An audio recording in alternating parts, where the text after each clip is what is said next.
ఈ రోజే డౌన్లోడ్ చేయండి. మీ ఫేవరెట్ షోస్ చూడండి. మీరు రాకముందు నేను చాలా హ్యాపీగా ఎంజాయ్ చేస్తూ బతికేవాడిని. నాకు లైఫ్ అంటే ఇలా ఉండాలని తెలీదు. లైఫ్లో ఒక గోల్ ఉండాలని కూడా తెలీదు. మన వాళ్ళ కోసం పడే కష్టంలో ఉన్న సంతోషం, మన అనుకున్న వాళ్ళ కోసం చేసే త్యాగంలో కలిగే తృప్తి, ఇవేమీ నాకు తెలీదండి. ఒక మనిషి పట్ల బాధ్యతగా ఎలా ఉండాలో, ఒక మనిషికి ఇచ్చిన మాట కోసం ఎలా నిలబడాలో కూడా నాకు తెలీదు. అమ్మ మాట్లాడకపోతే ఎలా ఉంటుందో నాకు తెలీదు. అమ్మ మాట కోసం ఎదురు చూస్తూ మాట్లాడితే బాగుండు అనే ఫీలింగ్ కూడా నాకు తెలీదు. ప్రేమించిన అమ్మాయి దూరం అయితే ఎలా ఉండాలో కూడా నాకు తెలీదు. ఇవన్నీ ఇవన్నీ ఇవన్నీ నాకు తెలిసేలా చేసింది మీరేనండి. ఇప్పుడు నేను అనుభవిస్తున్న ఈ సంతోషం, దుఃఖం, ఎదురుచూపు, బాధ్యత అన్నీ మీరు నాకు నేర్పించినవే.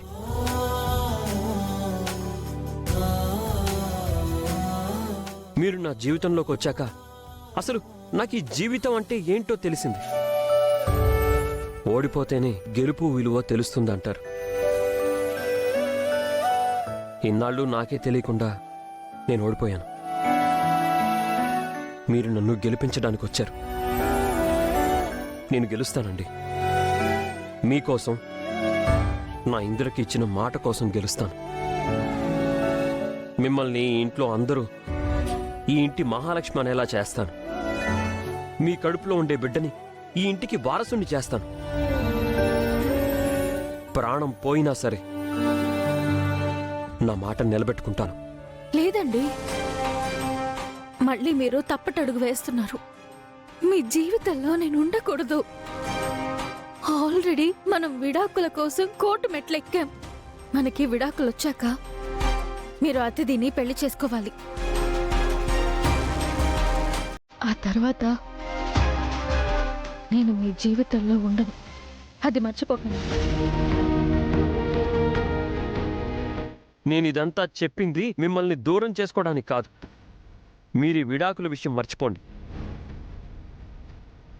ఎప్పటికీ మీరే నా భార్య, మీరే ఈ ఇంటి కోడలు, ఈ ఇంటికి మహాలక్ష్మి మీరే.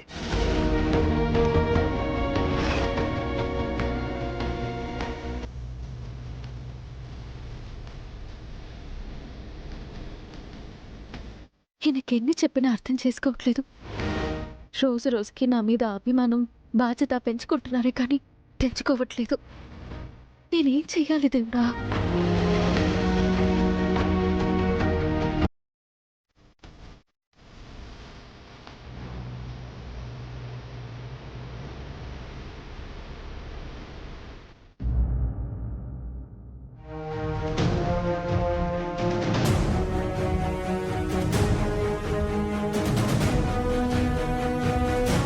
వేసిన ప్రతి ప్లాన్ ఫెయిల్ అవుతా ఉందిరా.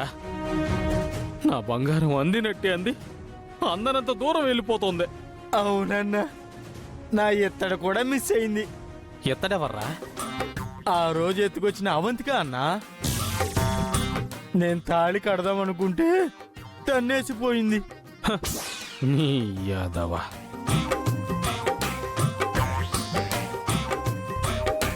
మందేందిరా తేడాగా ఉంది? మన బ్రాండేనా? మందుదేముందన్నా, మనుషులమే తేడా అయిపోతున్నాం. ఎలా ఉండే నీ బంగారం ఎలా అయిపోయింది? అవునరా.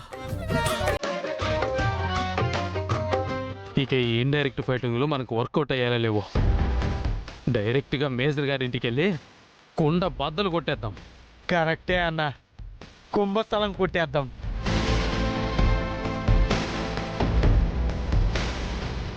సార్, ఎవరో నిన్న మీరు ల్యాండరీకి ఇచ్చిన బట్టల్లో ఈ లెటర్ ఉంది సార్.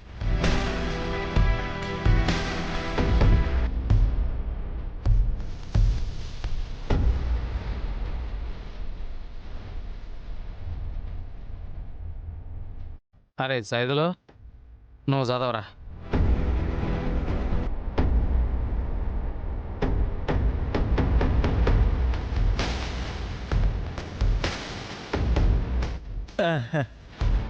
అక్షరాలు కదులుతున్నాయి అన్న, చదవలేకపోతున్నాను.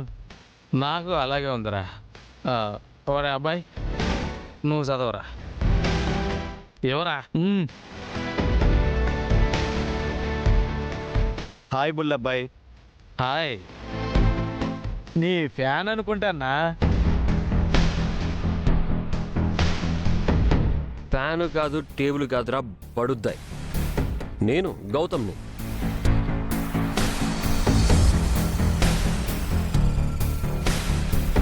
మొత్తానికి సక్సెస్ఫుల్గా నా దగ్గర చాలా తెలివిగా తప్పించుకున్నాం అనుకుంటున్నారు కదా. కానీ మీకు తెలియని విషయం ఏంటంటే మీకు మీరుగా తప్పించుకోలేదు, నేను మిమ్మల్ని తప్పించుకునేలా చేశా.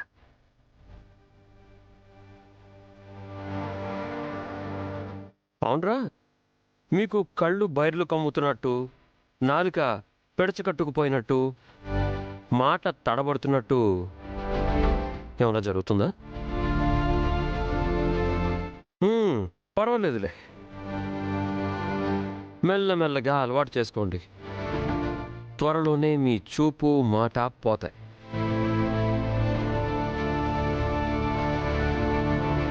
అంతేకాదు, ఆ తర్వాత నెమ్మదిగా బాడీ పెయిన్స్ స్టార్ట్ అవుతాయి.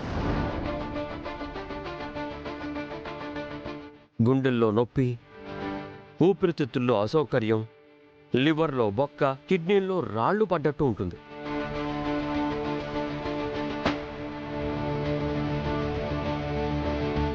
వీటికి కారణం ఏంటో తెలుసా? ఏంట్రా కారణం? అంతవరకే రాసుంది సార్. ఆ తర్వాత ఏం లేదా? రండిరా, వచ్చి నన్ను కలవండి, లేదంటే మీ బతుకు అస్సామే, ఇట్లు మీ గౌతమ్ అని రాసుంది సార్.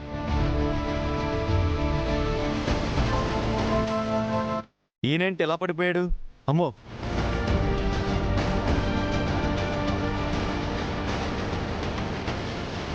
రేయ్ సైదులో. రేయ్ లేరా. అరే సైదులో, ఆడు మనల్ని ఏం చేశాడురా? ఆడి గుట్టు మనకి తెలిసిపోయిందని మనల్ని కిడ్నాప్ చేసి ఆ రోజు ఇంజెక్షన్ చేశాడు కదన్నా. ఆ ఇంజెక్షన్లోనే ఏదో తేడా ఉందన్నా. దానివల్ల ఇలా అవుతుందంటావా? బాడీలో మెయిన్ పార్ట్లన్నీ పనికి రాకుండా పోతే మనం బతికేది ఎలారా? వచ్చి కలవమన్నాడు కదన్నా, వెళ్ళి కలుద్దాం, కాళ్ళు పట్టుకొని బతిమలాడుకుందాం. అంతేనంటావా? వేరే దారి లేదన్నా. సరేరా, కలుద్దాం.